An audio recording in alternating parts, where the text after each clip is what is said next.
Hey everybody, this is Jeremy Benning, and here I am on the CSC's first live streaming session. So I hope everybody's doing well and staying in and keeping active and keeping mentally fit during this time of self-isolation. It's kind of a tricky time to kind of keep yourself mentally engaged, but I believe that it's a great time to be doing new things.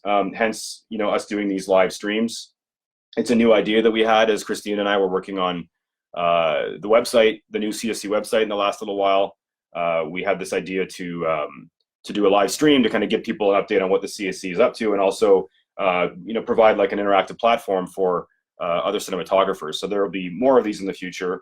I'm sort of the guinea pig right now doing the first one, but there will be more coming up. So what I wanted to, I guess, first talk about is I shall show you this, which is the CSC's email, which Christina has. And if you have any questions that come up in the next little while, you can send them there, or to Christina, who's following the threads right here. Switch over to my little note screen here. So why don't I first talk about the gala, the 63rd Annual CSC Awards, which would have been on the 4th of April, which of course, due to the pandemic, we postponed. Now the plan is still to have the gala. Obviously we don't know a date yet, but we are looking at doing it potentially in the fall. We'd like to sort of have it as a thing that once everything is over with, we have something to celebrate, obviously, and that is the plan currently, is to continue to have the gala in the fall. So that's still the idea. The other thing I was going to talk about was just, I guess, now that the last election that we had in the fall, there's some new board members. Myself on the CSC board, Guy Godfrey, Kristen Fieldhouse, Serge Desrosiers is a newer board member from the last year. We have Zoe Durst, Joan Hutton, Carlos Estevez, and George Willis, our president. And of course, Susan Saranchuk and Patty, as our admins, are still keeping things going with us. And things are still happening while we're isolating ourselves, basically, kind of thing.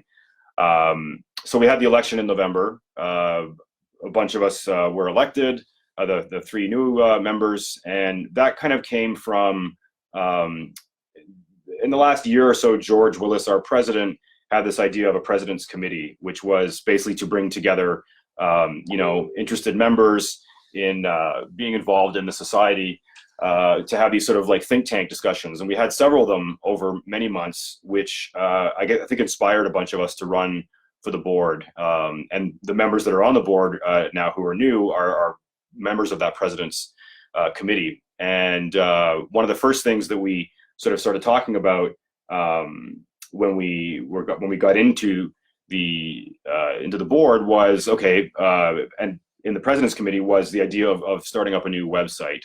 So we worked on building a new website over the last year. It's still in the works, but it's been a great thing for us to work on in the downtime, and it's still in the works. We're hoping in the next month or so it'll be up. I'm going to show a little sneak peek at that in a bit, but it's something that I think kind of takes the best of the old site, which is still active, and will improve upon what we have as our site, kind of trying to keep current with events, so that there's an easy way for people to keep up on current events and screenings and that kind of thing. So here I'm showing on the Instagram feed, this is the homepage of the new website. It's not fully working yet, but I can kind of give you an idea of what it will be. So here we have,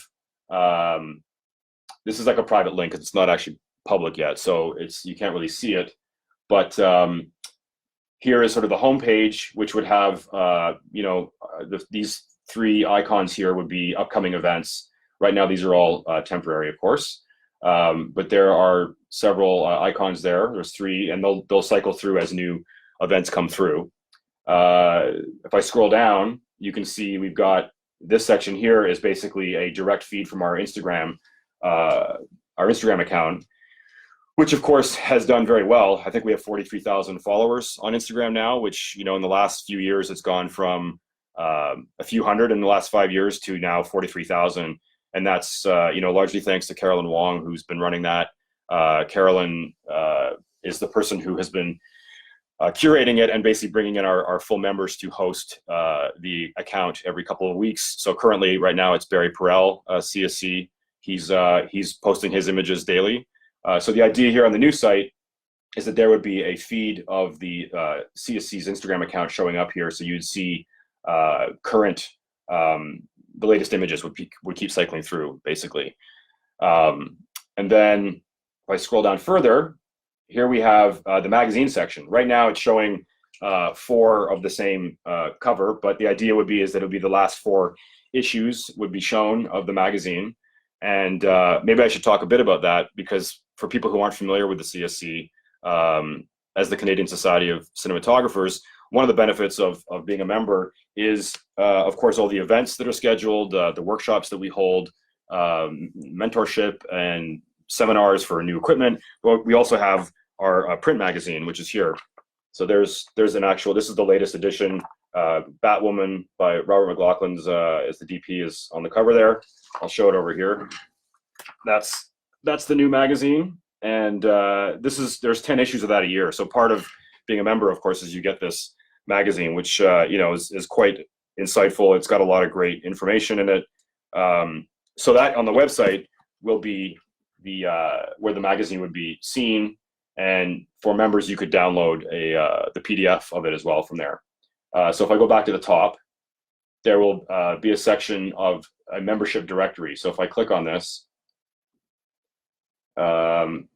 what you'll end up getting is like an alphabetical listing of all of our members. So here is basically everybody who's a member ranked. Of course, we have different membership types. So if I click here, you can see we have associate, affiliate, full life, companion, associate life, and so on. You can browse by membership type or by everybody, and you'll be able to search by name here. And every one of these links, every one of these names, the idea being is that you would be able to click on that, and it would take you to that person's website or IMDb page. Right now, we are thinking that the old site had like a list of like a reel that was hosted there and a lot of different information. It got kind of I guess difficult to manage that, and kind of I guess you could say a bit messy. And of course, it gets dated because then people have to keep coming back and updating their work. The thinking behind this new way of having a listing is basically that everyone kind of has their own website or Vimeo page, and that kind of thing. You know, people maintain their own work in that sense. So it's better that we have a link to someone's own website where they can maintain their own reels and work. So that was the thinking behind this. But right now, everybody is in here, and once the site goes live, we're going to ask that that members do check this to make sure that the link that's here is the link they want for their work, as you know, whatever that may be, a Vimeo link, their agent's website, their work, whatever that is. So we want to make sure that's accurate. So when it's up, you know, we'll let everybody know, and then please check it, and you can then change your listing.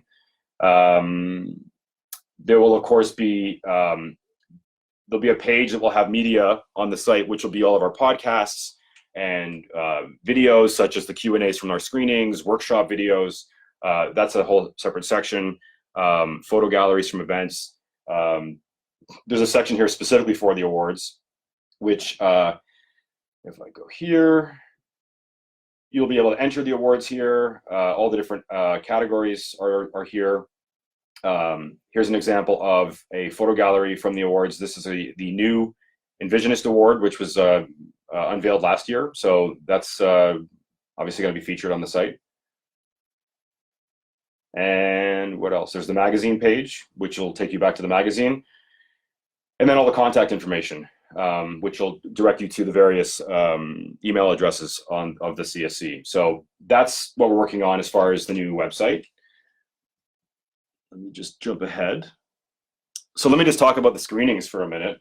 We didn't really have a chance to announce this, but we had actually had a screening. We had these, you know, the Abyss screening and the Jurassic Park screening in the last year or so, where Mikhail Solomon came up as the cinematographer for The Abyss, and Dean Cundy came up for the Jurassic Park, and we had a great screening at the TIFF Lightbox with him, and we had with both of those DPs, and we had a great Q&A afterwards that Arthur Cooper moderated. And what was interesting about that is it really brought together our community, and we heard a lot of people say, we want to do more of these, how do we get more involved? So we had lined up, we actually had a screening committee formed for some of our sponsors and CSC members who were involved with screening basically by this sort of the idea of bringing together more people. So we had the committee was formed to start more of these, and we ended up with the next screening being Ellen Kuras. So Ellen Kuras was going to come up in April to do Eternal Sunshine of the Spotless Mind, which we had scheduled for April 25th, but unfortunately, due to the pandemic, we had to cancel it, sadly.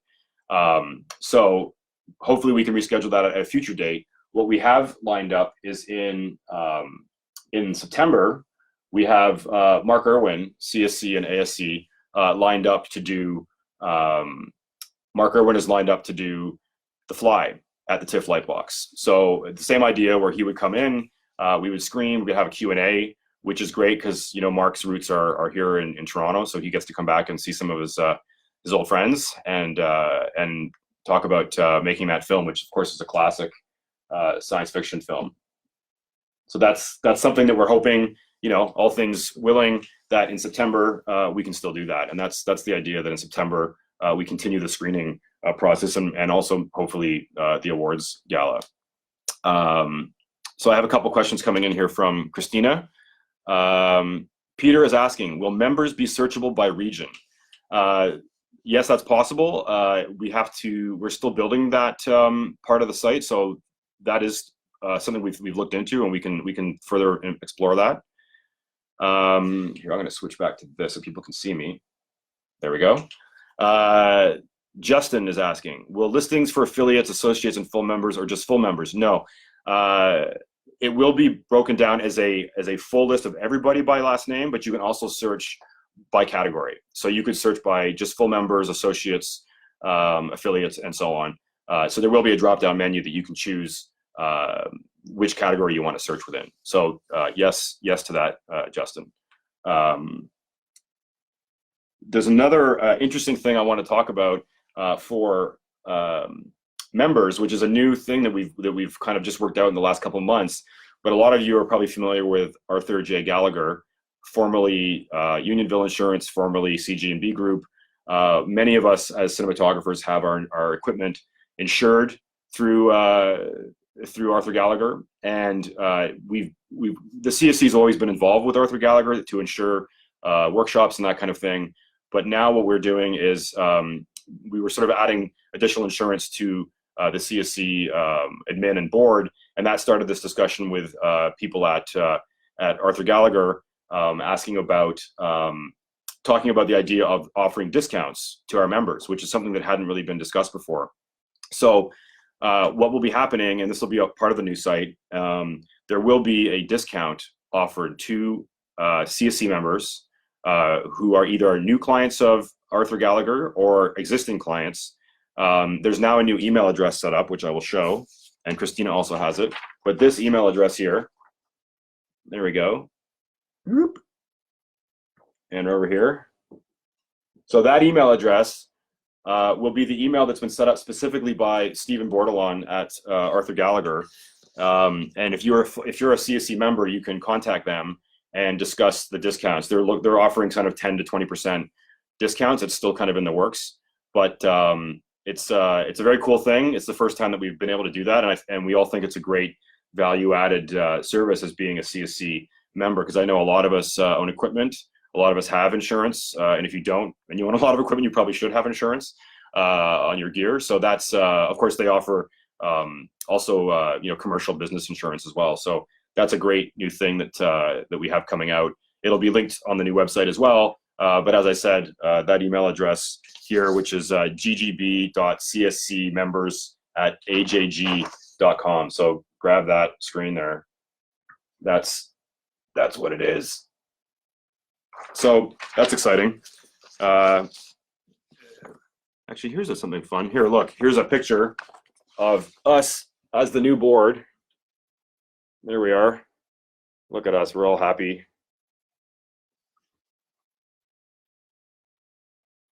So this is in the newest version of the magazine, right there. Camera 2, cut to camera 1, camera 2. There we go. I'm gonna move on to the next thing. So the awards. The awards, obviously, there's a lot of nominations, and I was on the jury, and I have to say that the work is excellent. I've been on the jury for the last number of years, and I have to say that the quality of the work is always getting better, and the student work was unbelievable this year. Like the quality of the student work is just like crazy, really good. I looked at I think about 10 categories that I judged on, and one thing I wanted to talk about with the jury process, which was interesting, is we switched to Vimeo a few years ago because there was a discussion from the West Coast, from Vancouver members that they didn't feel that they could participate because in the past all of our jury process was done via the clubhouse, which is currently at William F. White's.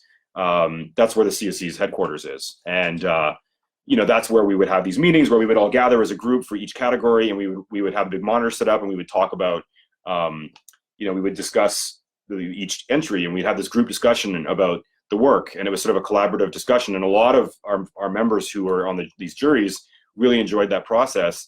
But the flip side of that is that it left out the people who are on the West Coast, so or anywhere else in Canada for that matter, who weren't in Ontario. So we switched over to a Vimeo idea in the last couple of years where we could allow people to see the work anywhere in Canada and vote on the work anywhere in Canada, which is great, but it takes away that kind of discussion process of being with your peers and looking at work and getting to appreciate the work and discuss it.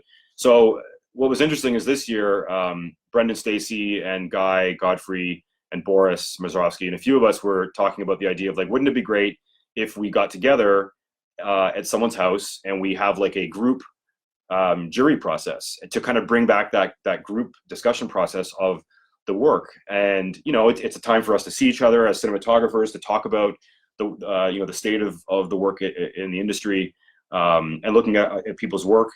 So that's what we did. We did that this year. We got together over 2 nights. We all chose categories that obviously that none of us were entered into, so there was no conflict there. But we had this process where we sat.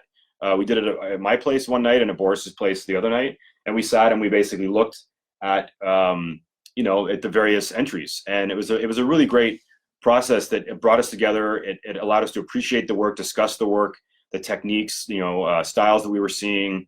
You learn from that. You really, as a cinematographer, when you watch these entries, it's a great process of learning about the work that's out there. I think everyone who's a full member who has the ability to vote and to be on these juries should try it if you haven't done it already. I've done it for a few years now. And we were saying that like next year we should try and coordinate this more and do another one of these group meetings where we get together and discuss the work. I mean, it's a really great process. So we're hoping to continue to do that. And I thought it'd be nice to share that with all of you, because we haven't really talked about it really outside of our own circles. But we would encourage people to do that across the country, get together and have viewing parties. Maybe next year it'll be like a Zoom thing where we have you could get together as groups. You watch the Vimeo links, and then you get together on a Zoom chat, and you all can then discuss the work through Zoom. So the idea is to bring the country together, bring us more together as a society, because obviously we have large spaces between us, and with the CSC being based in Ontario, we don't want to have people who are outside of that region feel they're not part of the process. So we can keep doing that kind of thing. I think that'll be great, as a continuation of the awards next year. Moving along, I'm going to talk a little bit about the diversity committee. There's been a few new committees that we've started up in the last few months. One of which is a diversity committee, which is basically to recognize that the CSC has a role in giving women more of a place, minorities, people that are underrepresented in the cinematography community. So there's a committee now that is basically looking at ways to have us be more involved in that way. And one of the ideas currently is a women's in film workshop, women in film workshop, where it will be taught by women cinematographers, open to everybody, but run by a female team, and hopefully making that a more of a inclusive environment for women who maybe feel a little bit intimidated by going to a workshop run by men, kind of thing. So these are discussions that are happening, and it's in the works. And obviously, when we get back up and running and the world kind of continues to go about its business, these are the things we're working on. Probably in the fall, and the committee is one of those things. Okay, another question here. Is it Eli or Ellie? Eli is asking, will podcasts be available on Spotify/Apple Podcasts? Yes. The answer is yes, and I'll get to that. We do have all the podcasts on Spotify, or sorry, not Spotify, but we have them on SoundCloud, and we will expand them further. But right now, we currently have everything on SoundCloud. I'm going to talk a little bit about our, the relationship we have with our sponsors. The CSC survives and operates and works in partnership with our sponsors. We have 30 plus sponsors from all different types of levels of the industry, and we really depend and work with our sponsors because they are what keep us going. And one of the things that we wanted to work on in the next year and the next coming months is the idea of reaching out to our sponsors with a survey that would be kind of a one-on-one survey where we would talk to them about their input and feedback about the CSC, which we can kind of take all that information, formulate a roadmap for our future and the next few years. It's something that we feel strongly we need to have, and it's something that needs to be done in conjunction with our sponsors, and that's something we're going to be working on very soon. So if you're a sponsor and you're watching this right now, expect to hear from us in the coming weeks or a week or two. We'd like to take advantage of this slow time, this downtime, to do these kinds of things, to be involved and to have these conversations while we have this time. So when we come out to the other side, we've made use of this time that we are obviously all dealing with and kind of stuck with. So we might as well make use of it. And one of those things is having these conversations with our sponsors. So that's coming for sure. I'm going to talk a bit about the mentor program. And if you look at the new magazine, there's actually a little article about it there. Mentor program, here it is, right there. So this is something that the CSC's been doing for a while, maybe kind of quietly, and maybe wasn't that known about, but it is something that we are actively doing, and we actually want to kind of ramp it up and maybe retool it slightly. But this is something that we want to offer to affiliate associate members, where if you want to basically mentor with a full member, then you should reach out to the admin, and again to this. So send an email there, say that you're interested in the mentorship program, and what that would mean would be partnering with a working DP, a full member DP of some sort, where you can who's obviously in your region, where you can learn on set or the prep process, whatever that may entail. It's a bit of a fluid thing, but we definitely want to have more of that, and that's something that we're going to be working on in the next little while. So if you're interested in a mentorship kind of program, reach out through that email address, and over the next little bit, as we kind of work through things, that'll be on our agenda to formulate a plan for that. So send in your names if you're interested, and we'll work to get back to you with a plan to partner you with somebody. I should also talk about Imago. Right before the pandemic kicked in, George Willis, our president, went to Europe for he went to Belgium for Imago. Imago is partnered with us. Let me just show quickly. I'll show you there is the new, our sort of SoundCloud podcast account. These will all be mirrored to the new website. So the new website will have them mirrored here, but this is all of our podcasts going back like many years. They're all here, all available on SoundCloud. So that link Christina has, she can share with everybody. And I'm going to talk slightly about, in relation to the podcast, as far as this series goes of these discussions, the idea is that in the next few weeks, while we all have the time, every Thursday, we're going to have another cinematographer or cinematographers take this platform that I'm on right now on both Instagram and Facebook and host this account. So the next guests of this stream will be Boris Majovsky and Brendan Stacy. And I have up on the SoundCloud account right now Boris Majovsky's podcast, which he and I did together last year, which kind of talks about the idea of alternating DPs and what is that like alternating as a DP on a series. So they're going to take over next week and do it together and basically host and talk about what it's like working together as co-DPs. So expect to see that. Next week. Thursday at 1 o'clock is the time. There'll be ads for that coming up. I'm just bringing up the next bunch of questions. There we go. So if you haven't already heard it, you can listen to Boris's podcast. It talks about the things that they're probably going to talk about next week. But of course, next week's podcast or stream is going to get into more detail because both Brendan and Boris can discuss this together, which is really great. I think a lot of people have questions about alternating. I know I get asked that question a lot with the Expanse, as far as what it's like to alternate and how that works. So look forward to that with those guys, which is pretty cool.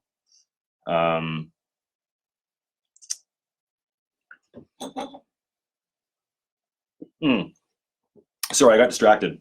The one thing I didn't finish my thought there was Imago. So let me go back over here to the Imago link.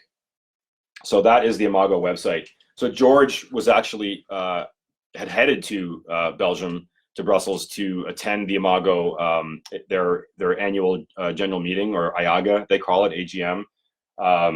So he was there to attend that, to represent as our president of the CSC with all the other sister societies around the world, and with Imago, he was going to attend their annual general meeting, and also to attend the awards, which were happening. But unfortunately, all of that got canceled. So I thought it'd be a good point to just talk about how the CSC is affiliated with Imago. I'm showing the website right now on Instagram. Christina can show that too. But that's something that I'm not sure everyone is aware that we are affiliated with. So just to keep that in mind, check out the site, see what they're up to. They are kind of a sister organization to ours, and the CSC has partnered with them. I have some more notes coming in here from Christina. I will relay those. Okay, two things. So this was actually on my list of things to talk about. Arthur Cooper has created a section on the CSC's Facebook page, which is a grouping of links to the work of the nominees from this year's awards gala. It's currently on the CSC's Facebook page. You can scroll through, and it's there's links to people's work, the work that was nominated. So check that out. Gives you a good idea of the caliber of work that was entered. And I have to say again, like, the work overall is really incredible. There's some really great work being done out there in all categories. So check that out if you haven't. It's a great way to kind of get a sense of who the nominees are. And now that we have this time that we're waiting to actually have the award show, why not look at the work that has been nominated? John Holosko has a little note for me. Hi, John. How are you? So I'll talk a little bit about the education committee, and maybe I can kind of mention that, the CSC operates with volunteers. It's a lot of volunteer effort. You have the board, the executive board itself, which I'm a member of, but then you've also got all these various committees that kind of do the work that makes events happen, like the workshops, the screenings, the social online content stuff. That's all basically run by committees. We have the awards committee, we have the membership committee, and all the great things you see the CSC doing is because of these volunteers. And I really urge that full members, all members should, if they're interested and have ideas, they should get involved and be part of these committees, because this is how things like you're seeing right now. This is how these things happen. So we have the education committee, which is basically responsible for all of our workshops and coordinating workshops. There are workshops that are being, we had a poll on Facebook back in January asking people what they were interested in as far as workshops, because we have our regular workshops, which are the ones that, the fundamentals, as we call them, the core workshops, which are the intro to lighting, lighting phases, and tabletop workshops, which we just recently had. Marty Wojtunik coordinated that with Carlos Estevez and George Willis, who taught it. That was very successful. And those are kind of our core workshops that really are the things that we always do. And we were looking for ways to introduce new workshops that are more specialized. And the poll that we had in January, we asked people for some feedback on things they're interested in based on ideas that the committee had. And these are some of the ideas that we had that came up. One of them, the top one, was nighttime cinematography, night exterior. It's a question people ask a lot, is how to deal with lighting a big exterior scene, especially if you haven't had a chance to do it before. So this is something that seems there's a lot of interest in that. And the idea being that we bring forward basically bring forward like a night lighting exterior setup where we can bring in either one DP or a couple DPs to talk about how they would handle a night lighting workshop. So that's something on a large scale that we're looking at trying to do in the next, when things get back to normal. It's it was in the works. So that's something that's been talked about. As I mentioned before, the Women in Film workshop, that's another one. Lighting faces, another one of those. Of course, we have our camera assistance workshops, which are a standard thing the CSC does. Those will come back. Onset coloring, that's another thing that's been brought up a lot, which I'm going to get into in a bit, talking about grading and remote grading. But onset color is something that people ask a lot of questions about and want to know more about. So we're looking at having a onset or live grading, as they would call it, workshop. So expect that also coming down the pipe. But as far as what, just to go back to what John was discussing, what John mentioned, that basically the Education Committee is in the process of rewriting and updating the CSC's curriculums, and that will be available online. So these are all the things that are kind of in the works right now as we, as we take advantage of our downtime here. Okay, so I've talked about all the CSC stuff that I wanted to cover. Again, I will show this email address for anyone who wants to send questions to the CSC as far as like mentorship. There's that. Any of the things you want to ask questions about. And of course, Christine is watching the live feed right now. So if you've got other questions that I haven't answered or want to know more about, please feed them to her and I'll do my best to answer it. So let me jump into the live grading, the remote grading thing. There's a challenge right now. Obviously, this whole thing with the pandemic has caused a huge wrench in the gears for a lot of productions. And one of the challenges is, shows that have finished, how do you now color grade them when, most of these post places have shut down? So you've got Deluxe, Technicolor, all these companies are now, due to the restrictions put in place by the government, they have to shut down basically. So with our show, we finished shooting Expanse at the end of February. Thankfully, we finished filming everything, but now of course the post process has begun. And we were due to start color grading at the beginning of April, roughly, give or take. But now the challenge is that the Deluxe has to shut down. So they're working on the process of moving their key personnel to their homes. So Joanne Rourke is my colorist, the colorist that works with us on Expanse, and she's been with us since the first season and does great work. And she and I work really closely together. I pretty much color graded every episode that I've done with Joanne. And typically I go in person. I go in, I sit down, and she and I together work on the episodes. And as I do that, I'll show you. I'm going to go back to on Instagram here.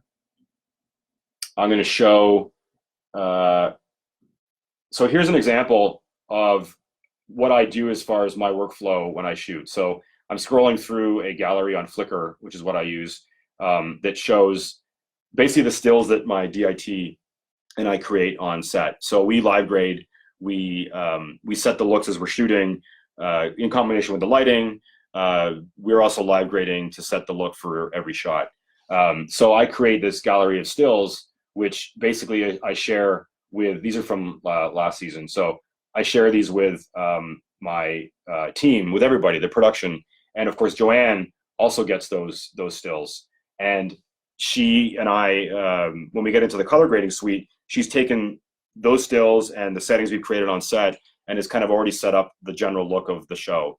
So when we sit down together, it's basically kind of going through and finessing it and making it work in terms of the cut, because as you start seeing the shots cut together, sometimes the look that you set for one shot, oh, it's too saturated or it's too dark in conjunction to the next scene or whatever. So that's really where the fine tuning of the grading process, and of course, being able to control, areas of the frame to pick out details from dark areas or whatever.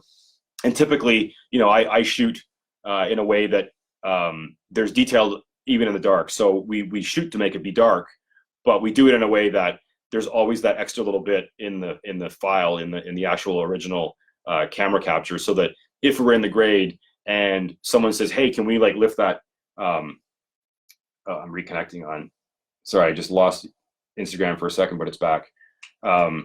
Switch back to me. There we go. But so we generally try and shoot in a way that allows us to always have that extra bit of information, so that if someone says, hey, can we have a little more definition in the face or whatever, it's there. So that's generally the process that Joanne and I go through. And I typically spend a day and a half with Joanne for every episode. Now, in terms of the remote grading, this is something that we've always been doing, but not quite to the level that we're about to do. And what we were doing in the past was, of course, our showrunner, Narain Shankar, he is in Los Angeles typically. So when we do the review with him, so Joanne and I will do our full day of work, get the episode looking as best as we can and kind of where we want it to be. The next day or a couple days later, we do a review with Narain, where Deluxe Toronto has a connection to Los Angeles, where Narain can go into the production office in LA, into their offices, and sit down in front of a monitor that's calibrated, that looks basically exactly like the monitor that we're looking at. And we have FaceTime on my phone, and then Joanne and I play the episode and we go through it scene by scene, stopping and starting. And Narain can offer his feedback and comments on, making certain things brighter or defining parts of the shot, whatever is necessary.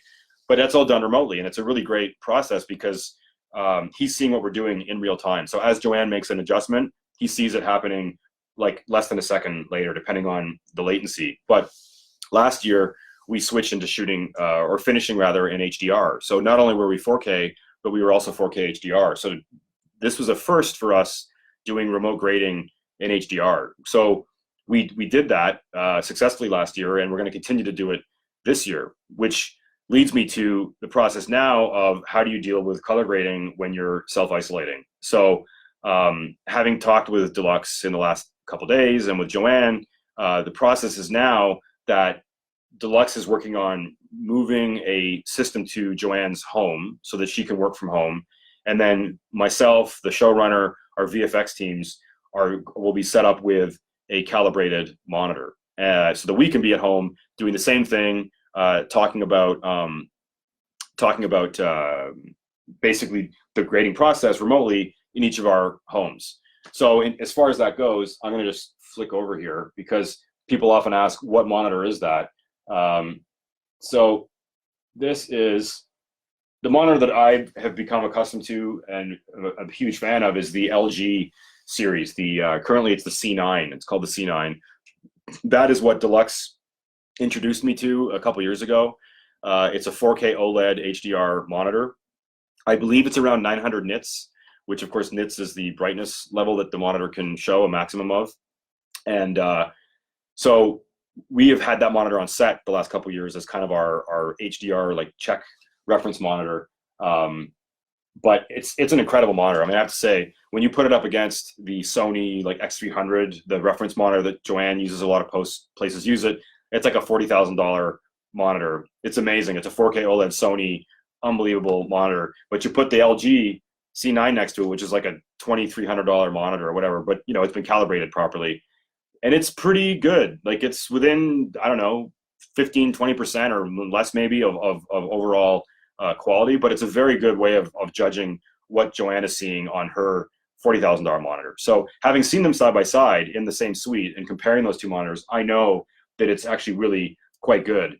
So what's going to happen now is Deluxe is working to send that monitor to here, to our home, so that I can basically be in this room where I am right now with that monitor, which is a 55-inch C9, and work remotely with Joanne to watch it. And what they're using, I'm going to just click over here, this device. There we go.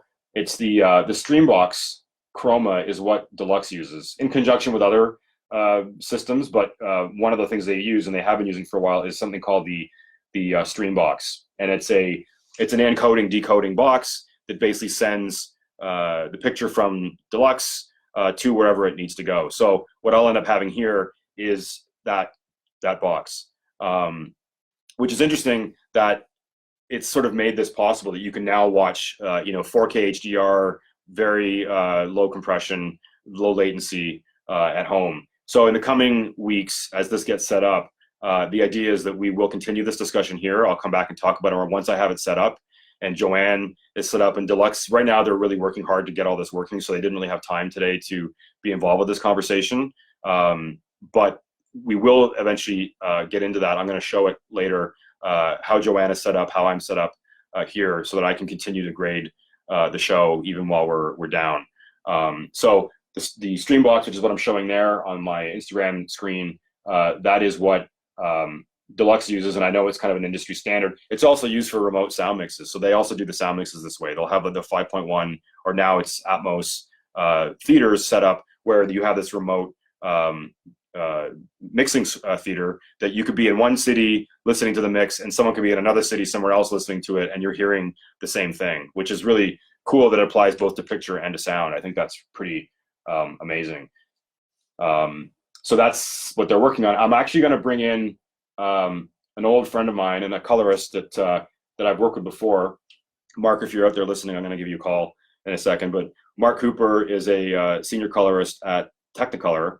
And when Mark saw my post about this stream, he messaged me and said, "Oh, I'm going through the same process right now with Technicolor," and he wanted to talk about it. So I said, "Oh, great. Well, why don't I call you?"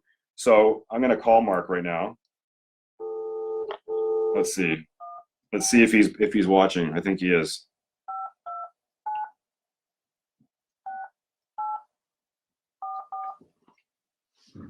Landline. Look at that. Old school. Hello. Mark. Hey, Jeremy. Hey, how are you? All right. Say hi to the internet. Hi, internet. I've been watching it. It's all very fascinating.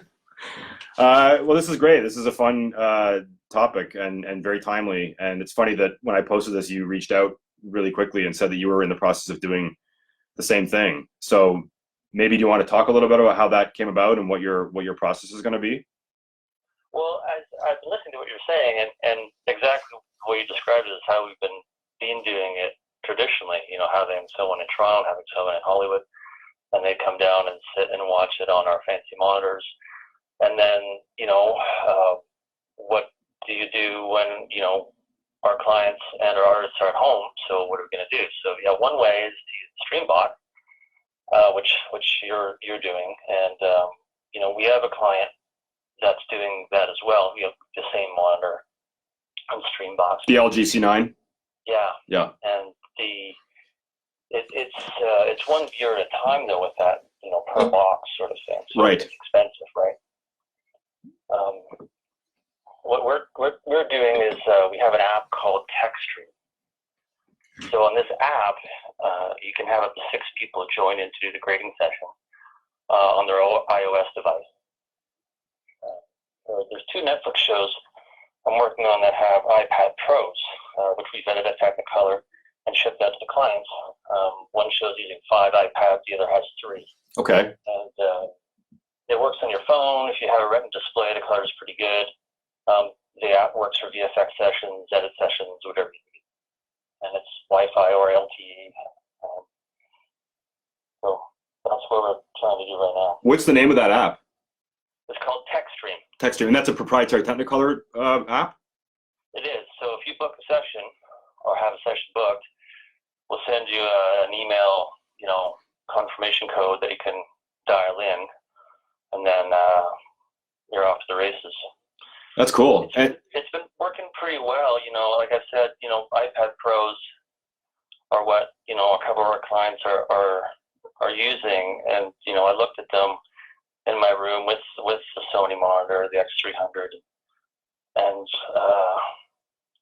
it's pretty close. It's just like the C9 is pretty close. These are very close. So that's interesting. So so as far as, just talk about your at home, because now you're going to be working from home. So what are you having to set up in your home to be able to work? Are you basically bringing your console and your control surface to your home? I am. So I've got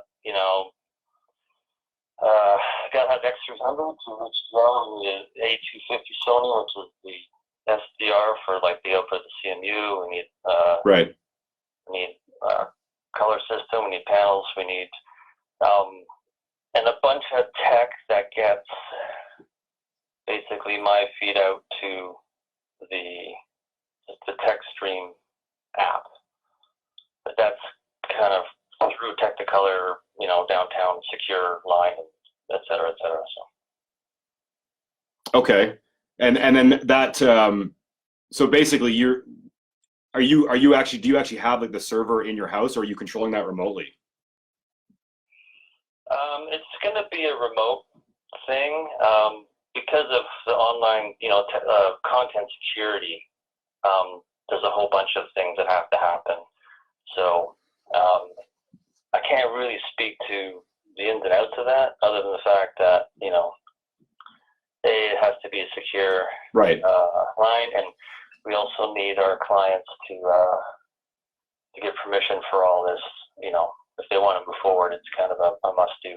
Right. Well, because I guess this is sort of creating a lot of interesting scenarios where content or files are being moved out of places where they normally would not be moved, just so that people can continue to work. Yeah, I mean, it should be business as usual in terms of the experience for the client that way. Right. And the security is just being worked out by the people who are, that's their job. So. Sure. Yeah. So, with any remote grading, like with your experience, it's important that I sit down with the clients face to face for like the first session. Yes.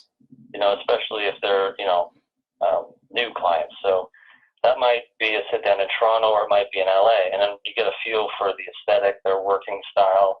You build up a rapport. And after that, the transition to remote grading is easier. Sure. And then we use WebEx or Skype to video chat, and it helps so you can see who you're talking with during the session. Yeah. And it makes the distance a little less when you do that. So. Yeah. I guess I'm, in the fortunate situation where Joanne and I have done this for a few years now. So we already have that. And our showrunner has also been involved with that remotely for the last few years. I mean, he's, we've done so many, every episode pretty much he's been involved with a remote session. And it's actually gone, pretty well. Like I think that now that we have that kind of workflow established, we actually get through it pretty quickly. And and he's happy, and he has a very good eye. Like he's got a really good eye for black levels, and if there's an issue with it, we actually had a problem where we discovered that someone had left the C9 in LA on by accident over the weekend on color bars, and then we came in the following week, or he came in the following week to do a session with us, and not knowing that, turned it on, and he's like, I see these like lines. There's like weird lines in the screen, and like everyone was going like, what? No one could figure it out. And then we realized like, oh my god, it was in color bars for like 3 days straight, and they had to like do this whole like internal refresh thing, which actually worked. Like there was like a factory reset, and it cleared the burn in. Yeah, it's occasionally even leaving a slate, like the show slate, at the beginning of your timeline up on the screens, it's a big no-no. They have to, I think they wash it with a full white screen for a weekend, and then yeah. But yeah, the engineers figured out there was some internal thing with turning it off and on a certain way, and there was like actually an internal like LG like screen refresh that did it. But yeah, we were like, oh my god, like we're screwed. Like now the monitor's dead, and that monitor had been like calibrated in Toronto and shipped to LA. So it's like, oh no, we have to like get another monitor and ship it to LA again. It's gonna delay the session by like a week or something, oh, there's a question here. Let's see. So it was related to the iPad. Ian is asking, using iPad Pro and C9 sounds like a great idea, but how are the subtleties addressed? As in, how far should these be trusted, like things like black levels, compression, noise, etc., when colorist, showrunner, and DP are in different rooms? Well, if you've had any kind of experience doing the regular remote grading, which is what Jeremy and I are talking about with the higher end version, being TVIPs or TechStream, there's still a compression that happens going, up and down the content. But so there's always subtleties even on the good monitors. We're still talking about different grades of monitors. But how the subtleties are addressed are pretty much, I have to convince them that it is what it is, or that I'm taking care of it, or that they're seeing the proper thing. If I'm reading this correctly, if you're talking about subtleties, I mean, I'm going to have an iPad Pro with me here as well to see the screen. So it's not just, how is the X300 comparing to. So you're going to be watching what they're seeing on the iPad Pro while you're working on the X300. Right. So when there's subtleties, we have to talk about it. Plus there's a profound difference in watching something that's even 15-inch or whatever, versus 65-inch or versus a 65 or 55-inch LG screen, right? Sure. So color is the first thing, and then the experience of the size of the screen is the next. But I think that the benefits of the portability and the instant nature of it and the cost of it is worth it. Right. Somebody else is asking, Grant is asking, is there a way to calibrate the iPad to get more accurate color? I looked into this because that was my first question. And X-Rite makes some kind of app to do that.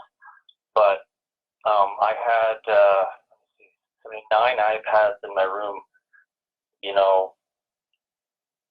this week, like Monday, Tuesday, I was ramping up to get this done. And they all matched very well to each other. So that's the first hurdle, because then you're distributing them to different producers and showrunners that they look the same. I didn't investigate any further tweaking away from the factory, other than the fact that we lean on the color science guys in Los Angeles to help us out, because they always do it before we do it, and they gave us some settings inside the iPad to kind of turn on and off, and brightness levels to start with. Right. Yeah, because you probably don't want to have it. Like I know with my MacBook Pro, when I've compared it to Joanne's monitor, like I find that it's like 5 notches down from full brightness is sort of like the right black or brightness level. So that kind of thing. Yeah, and that was 50% brightness was the guidance on that. Now, if you've ever used an iPad, you know that that's not a numeric value. It's like a slider. Right. So you kind of look at them side by side to make sure that they're all, that you're giving it the same numbers. Right. Actually, I see Brian Reed chimed in here on Instagram. He says, we have found differences between exactly the same models. We have sent back a number of them. Right. So that's the other caveat. If you see one and this applies for the C9 monitors too. I mentioned to you the other day that I had Gavin, Smith. We sent him a monitor, but the first one they brought in to send them, we couldn't calibrate. It just wasn't good, and it was more a purity issue, left to right. So it's you buy them at the store, check them out. If they're good, great. If not, we send them back. Right. Eric Whip told me he's like on his fifth one or something because they kind of die after time too. Interesting. just for being on, like just for being used. Yeah. Right. Yeah. Well, I guess that makes sense. I mean, these things. That's why it's $2,300 instead of $40,000. Yeah, but still pretty good compared to the. I don't know what X300s are going for these days. 35,000 or something. Yeah, it's like that's yeah. So I mean, the bang for the buck is good, and at least it's a way of affordably sharing, sharing screens. And plus, it's if you're going to consider what consumers are going to watch at home, so probably the best that they can buy for a home use, and because no one's going to have an X300 at home anyway. So. No. Actually, it's an interesting question. I should actually just, for anyone who just is tuning in, this is Mark Cooper on the phone with me, who's a senior colorist at Technicolor, and Mark and I have worked together in the past over many years. So he's chiming in with his thoughts on remote grading. I was going to ask you if this is an urban myth or if this is true. That I've heard that Netflix has their own internal like grading or like streaming preview, where you could basically watch your show through Netflix's like compression system to see what it looks like without it actually being live. It's like a kind of like a private like streaming preview. Is that true? I've never heard of this. I do know they have a screening room where they can see HDR, which I was happy to hear. I have not heard about this. Are you saying it's a streaming / compression test preview? Yeah, so it's kind of like this is what I heard. I don't know if this is true. I was heard it was called Alcatraz, and it's that you can basically link the output of whatever your platform is to their system, and then it feeds through the Netflix compression chain, or maybe they take your file and upload. I don't know how it works, but basically you can then go through like the Netflix interface as if you're watching Netflix, but it's like a private secret channel that then you can watch your program through that and then see, oh, the blacks are kind of too compressy or whatever. You can kind of make judgments based on how their compression treats your blacks and that kind of thing. That's very interesting. Traditionally, it's always been a mistake to try and chase down what does it look like on that broadcaster? What does it look like on this broadcaster? Yeah, stick with one. Yeah, but I mean, maybe this is, I don't know. I'd like to see if that is true. It would be, see how useful that is, but I'll ask around. Okay. I mean, I heard this is like a rumor like a year or two ago, and I was like, I've never been able to get anyone to kind of substantiate it, but I thought maybe colorists might know, if they'd ever heard of it. Well, I'll ask around. Okay. Well, let you know. Thanks, Mark, for coming into this and being part of it. Maybe we can, in the next couple of weeks, when everyone's kind of set up, we can reconnect and sort of compare how everyone's doing with their remote work. That's a great idea, because we are just, for this level of remote work, we're just getting started. So I think we'll all have some feedback on how well things are working. Yeah, I noticed that Eric Whip actually just posted a picture of his setup in his basement. So I think I heard, yeah, I see it. It's I need to. I'll get there too and post something. Also, I think we'll see how everyone's internet connection is working. Right. And how these remote grades are going. And yeah. How taxing it is. Yeah, watch us crash the internet with all this remote work. Yeah, exactly. We're gonna break it. Okay, cool. Thanks, Mark. All right, thanks for having me on, Jeremy. Yeah, likewise. We'll be in touch, and good luck with getting set up. Yeah, you too. Cheers. Thanks a lot. Bye. Bye. All right, that was Mark Cooper from Technicolor, an amazing colorist who I've worked with many times in the past. I'm just going to scroll back because there were some questions that came in while we were talking that Christina sent me. Okay, this one from Dimitri. He says, what type of draw would you normally push to grade remotely? How often does the grade and what is done on set to translate to the final look, especially if you cannot attend the grade? What do you do when you cannot attend a grade? Well, that's a good question. I've been in that situation. So typically, I mean, with the Expanse, I've always had the luxury of being there. I have been on, when I did The Boys and Long Road Home, that color grading happened in the States. And for Long Road Home, I was able to do actually Technicolor. they set me up with a room and a monitor, and I was on a speakerphone, and the colorist there who did that work played back the show, my episodes for me over their calibrated monitor, and I was able to give notes directly and actually have him do it in real time. With the boys, scheduling didn't work that way so much, where they basically had to, they hooked me up again with a room where I could go in and look at the episode, but I couldn't, it wasn't interactive with the colors. It was just watch the episode. So I basically was able to just watch it and then make notes on their monitor and then send in my notes, which also worked because they had kind of taken our on-set look pretty closely and matched it to the final look. But I would say that, you know, I've always tried to make it that every project I do, I can be involved with the live grading. I think it's very important. If you can't be there, having the stills, like I was showing earlier, my Flickr gallery, I take the stills from the colorist.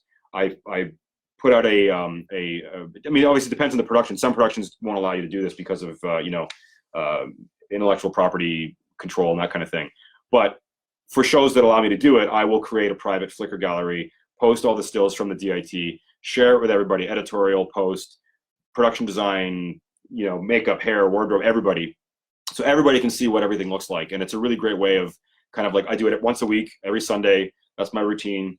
So if I can't be there, then those stills will make up for that. And generally it is very helpful. Like if you have those stills that, you know, you're seeing them in a way that represents on a, you know, monitor that you know is accurate and that you're happy with, it goes a long way. And it usually, if you set the look on set to you know, the level that you're happy with, typically I find that people can tend to fall in love with that look in the editorial process and the offline process, and they stick to it, and it becomes sort of part of the feel of the show. So, you know, it's if you can't be there in person, then if you know, you're not going to be able to make the final grade, then put in that effort, or as much as you can, to set the look on the day when you're actually on set, because that ends up carrying through for the next several months that they're looking at the, you know, the rough cuts. So that's my advice if you can't be there.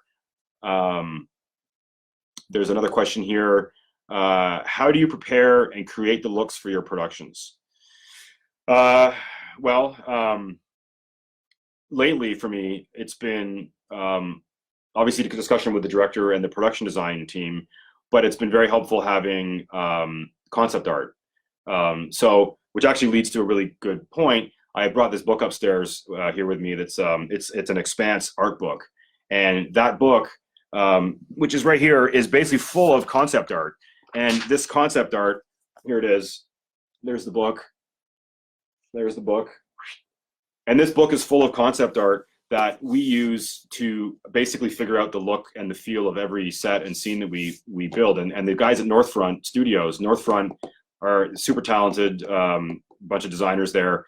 They work with us when there's a new set being created, and we talk about the tone and the color and the lighting, even the lighting. And they get into working out the lighting with us, and they'll send versions of the drawings, and basically I'll go back to them and, you know, make my notes on color. So let me find an example here as I scroll through, because that really is very helpful in terms of everybody getting on the same page as far as what the look of something is, and, you know, just the overall tone. And we've actually, you know, gone as far as you know, making revisions to things. So here's an example of concept art.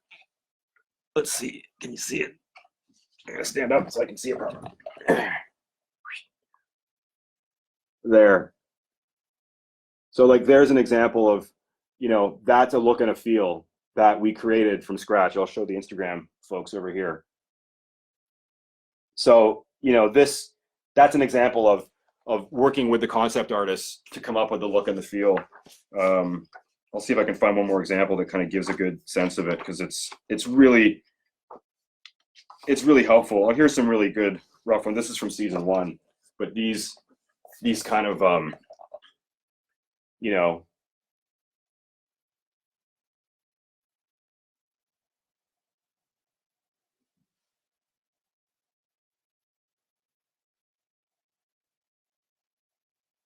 so this is all the work of Northfront that gives you a great, I mean, this is pretty much what we ended up going for. look-wise. What we ended up with, what you see in these images is very much what the show ended up looking like, you know, as far as the overall tone. Actually, this is a great example. This one here. That's, there's Tycho. And, you know, our lighting design was pretty much based on working with the concept artists. So, you know, that is pretty much what we ended up with in the final thing. But that's, you know, definitely, if you have that kind of you know, ability to work with a concept artist, that's great. Or even just photo references, like photo examples of things. That's a great thing. What's the next question here? Kenneth is asking if sending sorry, it just jumped up. Kenneth is asking if sending a calibrated monitor to a DP client isn't possible. How is it possible to work remotely? Well, I think the best way would be, as Mark was saying on the phone, I mean, things like the iPad and the you know, the new Mac laptops, they're quite good. You know, I think if you're in a pinch and you couldn't actually send them a monitor, I think if you were able to send whoever the colorist is, whether it's you, if you're a DP and you're coloring it yourself, if you were able to have whatever the monitors they're going to be looking at, let's say it's an iPad Pro or a laptop, a MacBook Pro, whatever, and you put it next to your monitor and you're able to actually compare it and see the differences, I would say you send them that device. And basically you have to have some way of referencing to what you're looking at. So you've got to put it next to whatever your reference monitor is. So I would say that would be, I guess, the best case scenario for a situation where you don't have like a properly calibrated monitor. Someone is saying, oh, Jason is asking, after COVID subsides, do you think that this will become more common to work more remotely? I think yes. I think for sure I mean, already the industry has been doing it because the film industry is already used to working remotely. Like all these companies, Deluxe, Technicolor, they all do remote sessions, both for sound mix and for color. And it's a very common thing. In the VFX side of the world of things, there's a program called Cinesync, which if you haven't heard of that, VFX teams use it. And it's a great tool for strategizing and planning shots, where basically you can share an image where everyone can be seeing it and you can draw on the image and make notes of, like, you know, move this thing here or, you know, whatever, and everybody can see what you're drawing on it. So I think things like Cinesync, we're already working remotely anyways. I think we're going to see more working remotely kind of thing. Our industry was already kind of set up for it in some ways. Now we're moving to a more extreme level, but with people working in LA and New York and Toronto and all over, often you've got key creatives in different cities that are doing things in different places. So I think it's already a common thing, and certainly we're going to see more of it. Mark asking about, how do you feel about using and creating LUTs on set and sending it to the color for further use?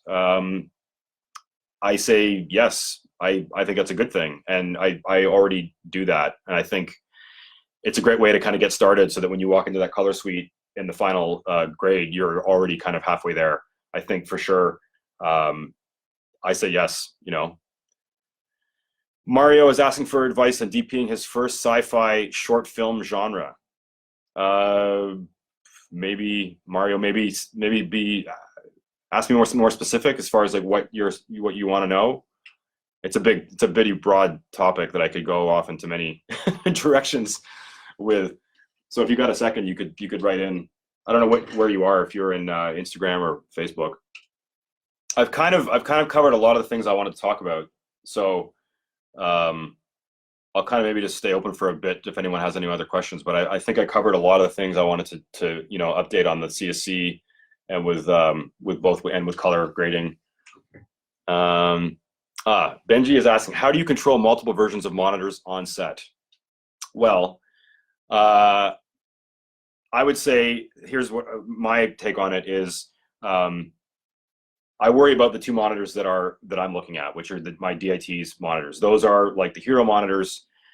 Everything else is kind of like secondary, and you know, the other people on set are not usually particular about what they're seeing on those monitors. What I typically do, very simply, is, you know, I ask to make sure that all the monitors on set are OLEDs, so that we're all looking at OLEDs. If you have a mix of LCD and OLED, it's really hard to kind of like compare black levels and stuff. So I try to make sure that Video Village, any other monitors that are being used, by client or producers, and the directors are OLEDs. So what I'll do is I'll look at our DIT's monitors. Those have been calibrated. I'm confident with those, and then I'll walk around the set and I'll look at, like, okay, let's go to Video Village and look at their monitors. And I've literally, I've got in my brain fresh, I've just looked at the DIT's monitors. Then I go over to Video Village and I look at those monitors. And if they look too bright, too saturated, whatever, I'll kind of just manually dial them a little bit to make them look like what the DIT's monitors look like. And I think otherwise you're getting into, like, you could calibrate everything, but often it's not possible to calibrate every single monitor, because often you'll end up with, like, some splinter unit or other thing comes up and another monitor is brought in from, the rental house that's never been calibrated. Thankfully, monitors these days are generally kind of very uniform as a general rule. Like, all the Sonys are kind of generally Sony-like. So if your DIT monitor looks a little brighter or darker, then I would just go to each monitor and just tweak it. And that's sort of my approach to dealing with different monitors on set. Daniel, what do you think of the new cheaper anamorphic lenses like Atlas Orion? And what are you using on your sets, lens, camera package? Well, that varies a lot, but I would say we really like the Atlas Orion lenses. I know a lot of our DP friends like them. We use them on Expanse for season 5. They're not the sharpest lenses in the world. They're also not as distorted as some other anamorphic lenses are. So they aren't as distorted. They're a little bit softer. They have a little more character in that way. I like them for that reason. And we use them on season 5. I've always had the Cooke S5s as kind of our hero lenses. And we've been mixing up the Cooke S5s with anamorphics. Season 4, it was Cooke anamorphics. This season, it was Atlas anamorphics. So I think they're great. They're great value for the money. They're kind of an affordable lens to add to your package if you want to carry anamorphics in addition to another set of lenses without being super expensive. They have their limitations. They have some weird flares sometimes. I guess from set to set, they're all a little different, like most lenses. But I think with the Atlases, they vary a little more when you compare set to set. And I think that's just due to the nature of the fact that they're a little more affordable, and that's kind of, I guess, what you might expect with lenses that aren't as expensive. But yeah, the Cooke S5s are kind of my go-to lens. But now there's so many type of lenses coming out that it's, I'm actually waiting for Zero Optic in LA is rehousing a set of my old Nikon lenses, which I can't wait to get those. These are the lenses I've had since I was like a teenager almost, and they're now going to be in a new PL mount and proper mechanics and new irises and all that. So I'm hoping that I expect them sometime in the next few months. So I'm looking forward to that. Ash asking, now that your show is an HDR, how has your ideology changed behind lighting restrictions? That's an interesting question, and I know a lot of people have different opinions on HDR and how to use it on set. I find that the tricky thing with HDR is if you have HDR monitors on set, the problem is that really the control of HDR for me is in post. Because if you're on set and you have an HDR monitor, and we do have one, we have the LG C9 on set as kind of like a reference that we kind of keep off to the side and we don't always bring it out. We have our our DIT Rainey. She had her Flanders Scientific 25-inch OLEDs calibrated. Those monitors are not HDR, and we would look at everything in SDR, because if you have an HDR monitor on set, the thing about HDR is that unless you're actually like grading it and controlling it shot to shot, everything that's bright, like the bright white things, are going to be like full brightness, like 1,000 nits or whatever, and it's really distracting to try and light with that. It kind of goes back to, like, I remember Michael Mann when he shot, I think it was Collateral, that was like the Viper camera, and he specifically had non-HDR monitors on set because he didn't want people to get like fixated on the HDR-ness, or sorry, HD-ness of that technology, like way back then. So I find that with HDR, I like looking at an SDR image on set. Have the HDR monitor off to the side that you can look at, but you have to know that it's full pop, it's full bang, unless you're going to go to the trouble of literally live grading every shot in HDR to put the highlights where you want them and the saturation where you want them.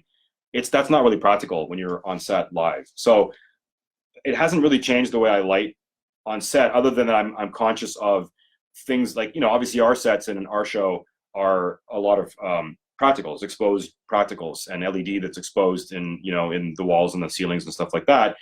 And sometimes, when they're with HDR, those things that are in SDR aren't normally that bright or distracting can now become really distracting and compete with the actors' faces.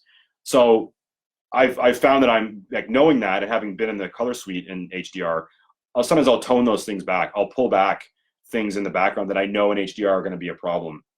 But the thing is that I'm consciously thinking that I'm looking at this in SDR on set, but when I get into the final grade, I'm going to pull things back and control them. Joanne and I can selectively grab things in the shot, like for example, like that bright thing back there. Like, that is roasty hot, but I know that in HDR, as long as I'm not clipping the highlights, and that's the important thing, as long as I'm not clipping the highlights, I can pull that thing back.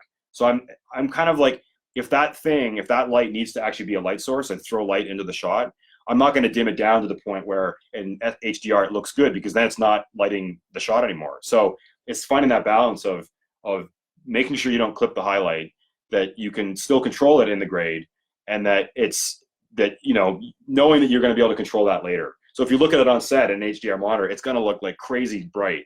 And if you look at that all day, it's going to drive you crazy. So I would rather look at SDR on set, knowing that I'm going to have that control later. So I hope that answers that question. John is asking, can you talk about compression is handled at the broadcast end?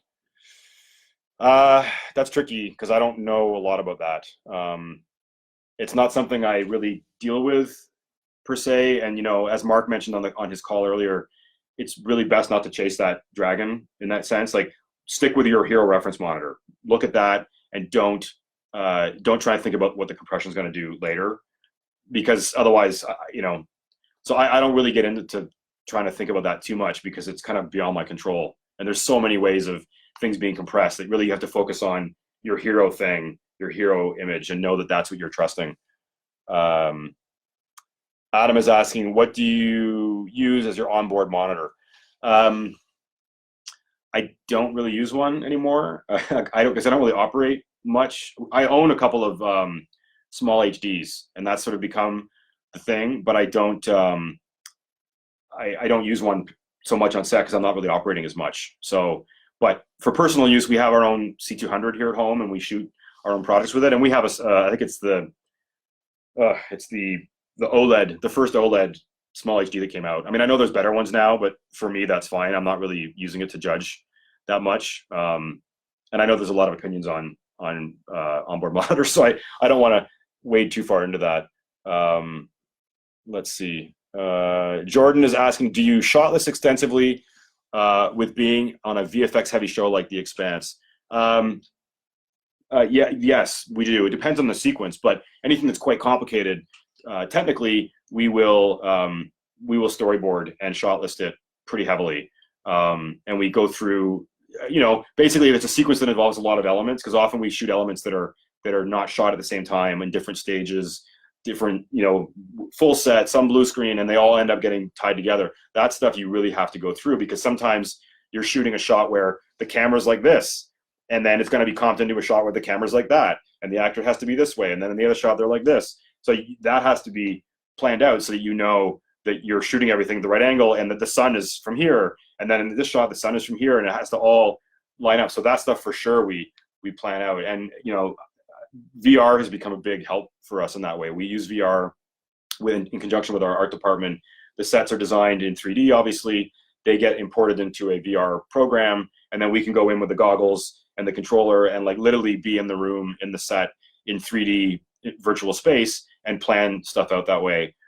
We can also take pictures in there with a director's finder that shows us the actual lenses that we're using, so you can change between wide, 18, whatever our sets of lenses are, and take pictures that then become like your virtual storyboards. And then we'll hand those images to the storyboard artist and say, look, here's all the shots in this set.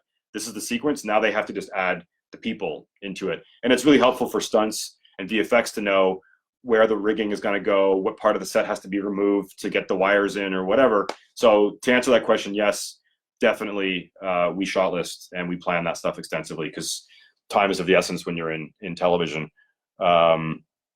Scott McClellan. Hey, Scott. He's asking, do you have any secrets for making the time to spend with you? Sorry, let me reread that. Do you have any secrets for making the time to spend with your DIT on set? This is always a challenge for me as I feel as though I'm never able to take the best advantage of having there as I'm constantly being pulled in other directions. Yeah. Well, for me, I've usually kind of, as getting into the rhythm of this kind of thing, I would say I would basically spend time with them at the end of the day and go through the looks and set it up. It kind of like knowing that as you're working throughout the day, you have kind of a base look, and then you dial it in at the end of the day, and then set the look at the end of the day. If it's a really crazy day and you're constantly being pulled in different directions, as you say, then I would basically work at a base level, knowing roughly what your look is, and then at the end of the day, you spend like that 45 minutes and go through with them shot by shot and just get the look kind of dialed in. You know, that for me is helpful. Josh, do you think monitor tech is going to fully shift towards OLED pure blacks? Worried about what the average viewer LCDs are seeing? I mean, I would say it's going that way. It seems like it is becoming an OLED pure black world, and I think that's what the future of all monitors are. So it's unfortunately, I think that's the case. I think we have to kind of plan for that. I think that is the future of watching anything now is going to be the pure black OLED look, which, you know, is a challenge if you're going for a flatter low con look. But I think that's kind of becoming the thing in general. So yeah, I think we have to plan for that. I think I've covered everything. I mean, it's been a pretty good talk. Oh yeah, John Holosko. Someone's saying that the 55 inch is now on sale. Yes, you can find that on sale. Costco often has them too. Costco is definitely a good place to check for that. Compare it to Amazon or Best Buy. What got me into sci-fi production? Well, I certainly didn't expect it. I got into it. I hadn't done sci-fi until Expanse, and it was actually Manny Danilon, our producer, who called me out of the blue in 2014 or whatever it was before season 1 started in the summer. And it was John DeBoer and Rob Sim of Sim Digital at the time had given my name to Manny because they were looking for a DP. They had lunch. They were describing what they were looking for, or Manny was describing what they were looking for the show. And I guess they felt that my name, I fit that description. So I got the call and I went in for an interview. I didn't expect, when I heard about the show and I looked at their like lookbook that Weta had created, it was amazing. And I'm like, I don't have the credits to show I could do this, but they liked my work. They believed in what I did. They liked my documentary and mixed kind of background. And that was what got my foot in the door, I guess. And the interview went well.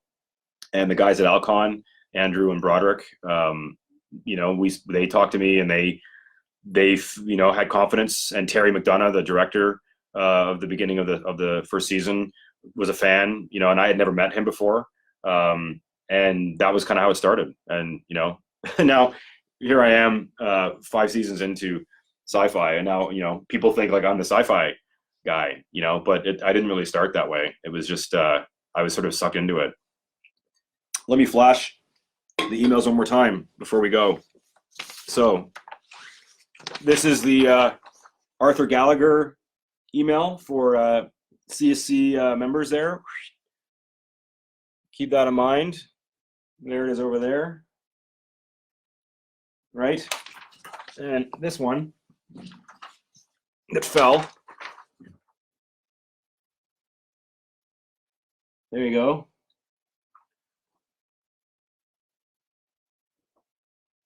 There you go. One more question's coming in.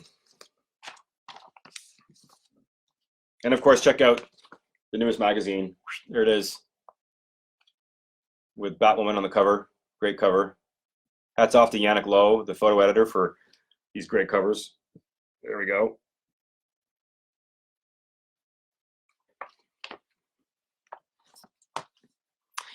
Okay, is it Jan or Yan? One of the two. Is asking, what do you depend on most from your camera operators? Do they help design shots?